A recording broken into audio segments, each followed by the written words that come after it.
जीवन में एक घड़ी आती है जब हमको सब कुछ बेकार लगता है, लगना चाहिए। वह घड़ी ऊपर से हम थोपने से नहीं होता, वो सहज ही होता है। मगर सुनते रहने से उसके बारे में ये मन का जो बीमारी है ना, डिप्रेशन वगैरह से बच सकते हैं। डिप्रेशन का कारण यही है सुख की आशा। सुख की आशा पकड़ के बैठते हैं, वो मिलता नहीं तो डिप्रेस होते हैं आदमी। इतना जोर से सुख की आशा पकड़ के उसको खोजते हैं, वो मिलता नहीं और मिलने की संभावना नहीं दिखती तो आदमी को डिप्रेशन में चला जाता है। मगर हमारे भीतर एक ऐसी तत्व है जहां से सुख की अनुभूति होती है, इसका एक झलक भी मिल जाएगा तो कभी उस चीज को ढूंढते हुए नहीं जाएंगे। फिर एक अलग ही आयाम पर जीवन चलने लगता है। देखिए, पहाड़ में रहने वालों के लिए पहाड़ में कोई इतना आनंद नहीं मिलता। कब मिलता आनंद? जब वो समुद्र के किनारे जाते हैं, वहां बड़ा अच्छा लगता है। मौसम बढ़िया है, समुद्र के किनारे लहरों के सामने, वहां उनको आनंद तो वहां मिलता है। और समुद्र के किनारे जो बसे उनको वहां क्यों नहीं आनंद आता भाई? नहीं आता है। उनको आता है पहाड़ों में। अरे बर्फीली पहाड़ जब होता है, वहां बर्फ गिरता है, चलो दौड़ो, कुल्लू मनाली हिमाचल प्रदेश चलते हैं, वहां जाते हैं। वहां उनको वाह कितना सुंदर है, सुंदरता का अनुभव, सुख का अनुभव इस परिवर्तन में ही मिलता है। हम क्या समझते हैं उस चीज के लिए, वस्तु में सुंदरता या उस परिस्थिति में, व्यक्ति में सुंदरता का अनुभव के पीछे हम दौड़ते रहते हैं। फिर थोड़े दिन के बाद वो नहीं होता। मान लो पहाड़ के रहने वाले अपना पूरा घर भर वहां बेच उच के समुद्र किनारे में आ गए, गोवा में आ गए। अब गोवा में कुछ दिन रहने के बाद, कुछ दिन तो अच्छा लगा, साल 2 साल के बाद अरे पहाड़ में ये अच्छा था, बड़ी गर्मी है, यहाँ पसीना आता, ये वो सब, फिर पहाड़ में जाओ। इस तरह से किसी एक परिस्थिति में सुख की अनुभूति नहीं होती हमेशा के लिए। तो मन दौड़ता है, थोड़े दिन इसको करके फिर उसमें उसमें उसमें उसमें छलांग लगाने का आदत बन जाता है मन को। मन शिमला से तो हट गया, अभी गोवा में पूरी तरह से गोवा की आदि नहीं हुई। इस बीच की मन की अवस्था में सुख की एक झलक मिली, पर हमने सोचा वो सुख हमको गोवा में है, शिमला में नहीं था, समझते हैं।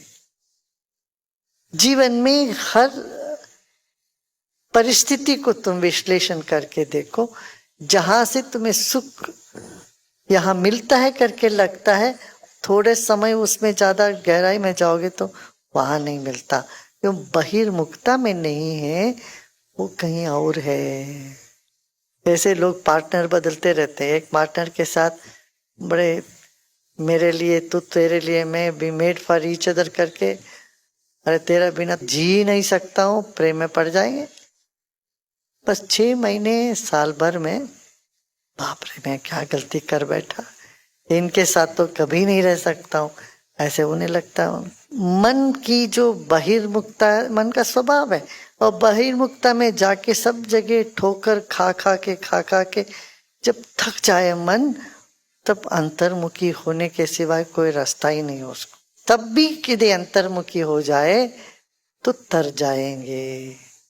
बुद्धिमान क्या देखते हैं? चारों ओर देखते हैं, सब लोगों का अनुभव अपना अनुभव मानते हैं, फिर ठोकर खाने की जरूरत नहीं है, उसके बगैर भी वो ये सब में कोई रस नहीं है करके अंतर्मुखी होते हैं। तब जानता है मैं सुख देने के लिए आया, मैं सुख मांग के फिरने के लिए नहीं आया। दुनिया में हम क्यों आए? अरे सबको सुख देने के लिए आए। सुख मांगे फिरो, मार खाओगे। ये ज्ञान की अवस्था है। जब कभी भी तुम्हें ऐसा लगे मुझे सुख की चाह नहीं है, पर मैं सुख देने के लिए आया, सबको सुखी देखने के लिए आया हूं, तो तुम्हारे जीवन में एक बहुत बड़ा परिवर्तन हो जाएगा। तुम्हें कोई ताकत दुनिया में डिप्रेस कर ही नहीं सकती।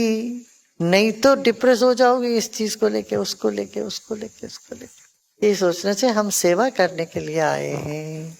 सेवा करने से फल क्या मिलेगा ये मत सोचना, सेवा ही फल है। सेवा करने का एक मौका मिला, यही फल है। क्यों? इसका फल यदि और कुछ हो तो आनंद ही है, आनंद के अलावा और कुछ नहीं, आनंद ही इसका फल है। तो आनंदित होके जीवन व्यतीत करना है। देखते देखते देखते सब खत्म हो जाए।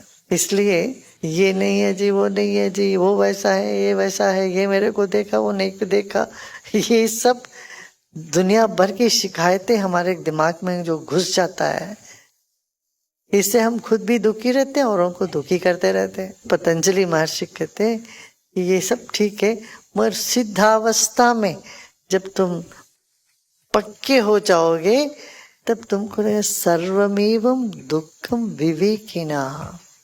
जिनमें विवेक जागृत हो जाता है उनको लगता है सब दुख है, मगर वो किससे भागेंगे नहीं। दुख करके भागते कौन? उससे जो डरते हैं वो। अपमान से कौन भागते हैं? जिनको सम्मान चाहिए था, वो अपमान ना हो जाए हम भागते हैं। तो कहने का मतलब यही है, खुले रहो, खिले रहो और खेलते रहो।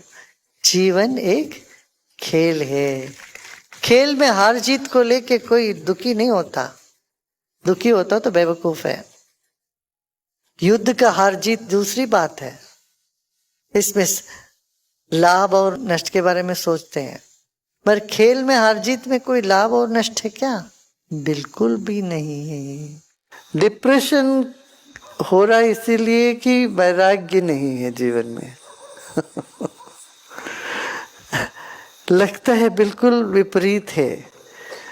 जहां वैराग्य होता वहां डिप्रेशन का कोई गुंजाइश ही नहीं है। तो वैराग्य माने उदासीपन नहीं है, हर चीज से थोड़ा मन को हटाओ, थोड़ा सा साक्षी भाव जितना आता है तो फिर डिप्रेशन कैसे होगा।